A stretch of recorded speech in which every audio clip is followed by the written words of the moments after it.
ఇప్పుడు ఏంటంటే మనం బీచ్కి అయితే వచ్చాం కదా. సో ఇక్కడ ఏంటంటే మనకి ఇక్కడ ఈ వాటర్లో ఏదో పడుతున్నారు. సో ఈ మధ్యలో అయితే ఏం పడుతున్నారు,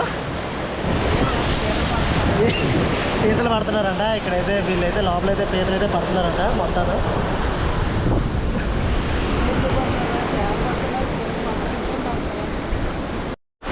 ఇప్పుడు ఏంటంటే ఫోటోషూట్ నాదైతే అయిపోయింది, ఇంకా మా ఫ్రెండ్స్ అయితే ఉందన్నమాట. ఇక్కడ కూర్చున్నాను.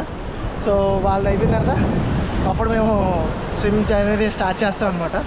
సో ఆ ముందుకైతే వెళ్దాం అనుకున్నా. బండి అయితే కింద తీసుకురావాలా వద్దని ఆలోచిస్తున్నాం. మ్యాక్సిమం ఇక్కడ ఏంటంటే ట్రై చేద్దాం, తీసుకొస్తే తీసుకొస్తాం, లేదంటే లేదు. ఎందుకంటే బీచ్లోకి తీసుకురాకపోవడమే బెటర్ అని నా ఫీల్. సో అరే రండ్రా అయింది రండి. అక్కడ చూడు, ఆ పైన పెట్టి